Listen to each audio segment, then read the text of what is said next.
તો આખરે દેશના શિક્ષણ મંત્રી ધર્મેન્દ્ર પ્રધાને રાજીનામું આપી દીધું છે. ધર્મેન્દ્ર પ્રધાને રાજીનામું તો આપી દીધું, પરંતુ આની પાછળના કારણો સમજવા ખૂબ મહત્વના છે. ધર્મેન્દ્ર પ્રધાને રાજીનામું આપ્યું ત્યારે તેમણે વાત કરી કે દેશ વિરોધી તત્વો આનો લાભ ન લઈ જાય, અને છેલ્લા કેટલાક દિવસથી જંતર મંતરની સ્થિતિ હું જોઈ રહ્યો હતો અને મારું મન એ ઘણા સમયથી વ્યતીત હતું.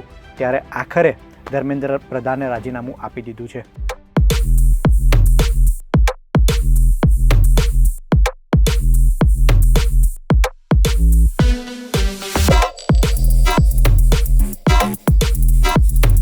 સૌપ્રથમ આપણે ઘટનાક્રમની વાત કરીએ તો નીટનું પેપર લીક થયું અને ત્યારબાદ દેશના યુવાનોમાં જે પ્રમાણેનો રોષ હતો, ત્યારબાદ સરકારે તુરંત જ રીનીટનું આયોજન કર્યું અને 22 લાખ વિદ્યાર્થીઓએ ફરીથી રીનીટની પરીક્ષા આપી. પરંતુ ત્યારબાદ એક પ્રકારનો વિરોધ અને જુવાળ ફાટી નીકળ્યો.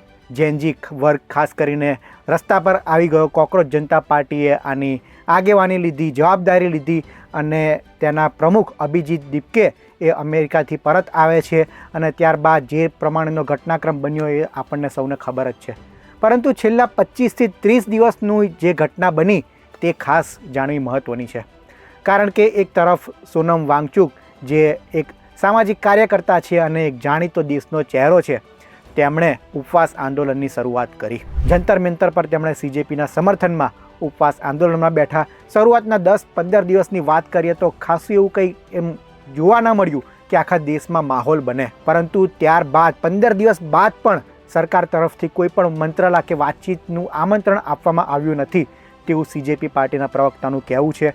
અને ત્યારબાદ સમગ્ર મામલો એ દિલ્હી હાઈકોર્ટમાં જાય છે અને દિલ્હી હાઈકોર્ટના કહેવાથી દિલ્હી પોલીસ એ સોનમ વાંગચુકને હોસ્પિટલમાં ખસેડે છે. અને ત્યારબાદ જે પ્રમાણેની પરિસ્થિતિનું નિર્માણ થયું, દેશભરમાં એક જ સોશિયલ મીડિયા આપણે ચાલુ કરીએ એટલે બસ રીનીટના પેપરની વાત હોય અને શિક્ષણ મંત્રી રાજીનામું આપે, આ જ બધા તર્કો એ સોશિયલ મીડિયા પર જોવા મળતી હતા.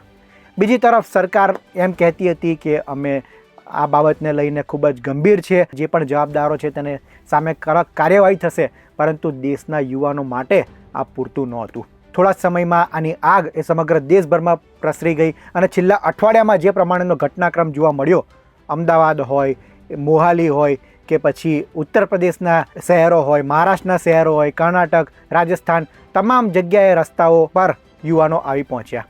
બીજી બાજુ દેશમાં સંસદનું સત્ર ચાલી રહ્યું હતું, પરંતુ સંસદનું સત્ર જેવું ચાલુ થાય એ આ જ વિપક્ષ, આ જ મુદ્દો કે ધર્મેન્દ્ર પ્રધાન રાજીનામું આપે. આ વચ્ચે JP નડ્ડા અને જીતેન્દ્રસિંહ આ લોકો એ વિપક્ષના નેતા સાથે વાતચીત કરી રહ્યા હતા. રાહુલ ગાંધી એ પ્રધાનમંત્રીના નિવાસસ્થાનની બહાર એ ધરણા પર બેસી ગયા હતા અને ત્યારબાદ એક પ્રકારનો દેશભરમાં નેરેટિવ સેટ થઈ ગયો કે ધર્મેન્દ્ર પ્રધાનના રાજીનામાથી ઓછું અમને કંઈ પણ મંજૂર નથી.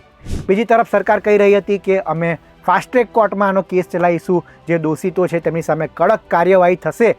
આ તમામ એ બાહેધરી આપી રહી હતી અને શિક્ષણ વિભાગ સાથે જોડાયેલા અધિકારીઓને પણ સસ્પેન્ડ કરી દેવામાં આવ્યા હતા, તેમની બદલી કરી દેવામાં આવી હતી. પરંતુ બીજી તરફ વિપક્ષ તો સંસદમાં પણ એક જ માંગ કરી રહ્યો હતો કે ધર્મેન્દ્ર પ્રધાન પહેલાં રાજીનામું આપે, પછી આપણે ચર્ચા આગળ વધારીએ. દેશમાં ચોમાસાની સિઝન છે ત્યારે એક તરફ વરસાદ પડી રહ્યો છે, તેમ છતાં જંતર મંતર પર વિદ્યાર્થીઓ એકના બે ના થયા. જંતર મંતર પર વિદ્યાર્થીઓનું ભીડ એટલી જ જામેલી રહી.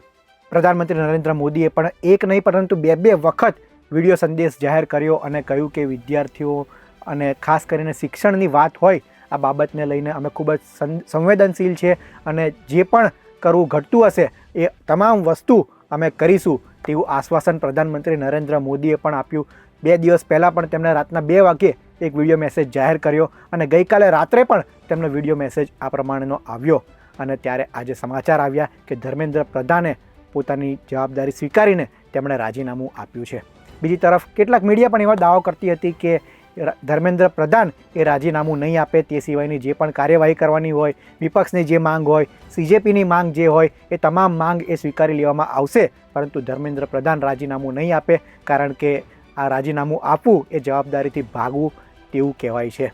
આવું ઘણા બધા મીડિયામાં પણ ચાલતું હતું અને સરકારી સૂત્રો પણ આવું કહી રહ્યા હતા.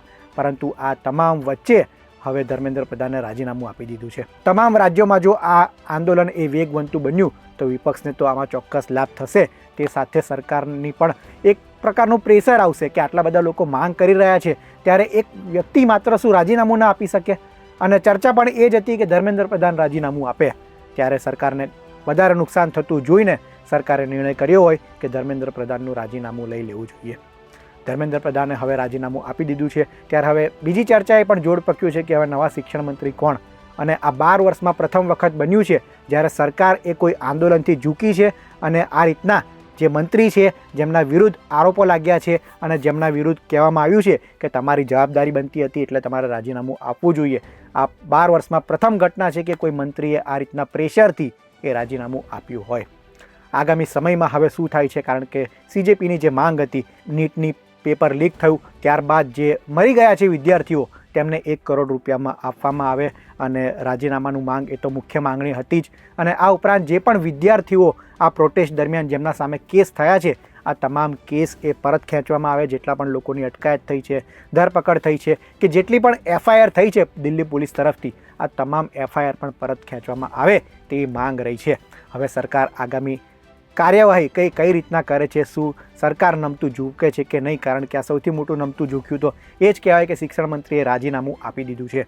એટલે CJP પ્રોટેસ્ટનો એક પ્રકારે આ જીત માની શકાય, કારણ કે જે રીતના છેલ્લા 1-1.5 મહિનાથી ગતિવિધિ રહી, ઘણી અલગ અલગ વાતો થઈ, દિલ્હી પોલીસના કોકે વાંક કાઢ્યા, કોકે વિદ્યાર્થીઓના વાંક કાઢ્યા, દિલ્હી પોલીસને માર્યા, પોલીસે વિદ્યાર્થીઓને માર્યા, કે સરકાર રાજીનામું નહીં લે એવી પણ એક ચર્ચા થતી હતી. પરંતુ આ બધી ચર્ચાનો અંત હવે આવી ગયો છે અને શિક્ષણ મંત્રી ધર્મેન્દ્ર પ્રધાને એ રાજીનામું આપી દીધું છે. CJP હવે આગામી સમયમાં શું કરે છે તે જોવું રહ્યું. વિપક્ષ પણ એક પ્રકારે જસ લઈ રહ્યો છે, જે પ્રમાણે રાહુલ ગાંધીએ આમાં નેતૃત્વ કર્યું. છેલ્લા 1 અઠવાડિયાથી કોંગ્રેસ પણ ખૂબ જ આક્રમક દેખાતી હતી. શરૂઆતમાં આમ આદમી પાર્ટીના નેતાઓ અરવિંદ કેજરીવાલ, સંજય સિંહ, આ તમામ નેતાઓ એ લડત આપતા હતા, પરંતુ છેલ્લા 1 અઠવાડિયામાં જે પ્રમાણે રાહુલ ગાંધીની સક્રિયતા જોવા મળી ત્યારબાદ આંદોલનને વધારે વેગ મળ્યું અને તેના કારણે એ આ જીત થઈ છે તેવું વિપક્ષ પણ એક પ્રકારે કહી રહ્યું છે. હવે રાજનીતિ તો આ મુદ્દામાં ખૂબ થવાની છે, ત્યારે આગામી સમયમાં શું થાય છે તે જોવું રહ્યું. આ વિડીયોમાં હાલ આટલું જ. આવા જ વિડીયો માટે VTV ડિજિટલ જોતા રહો. ધન્યવાદ.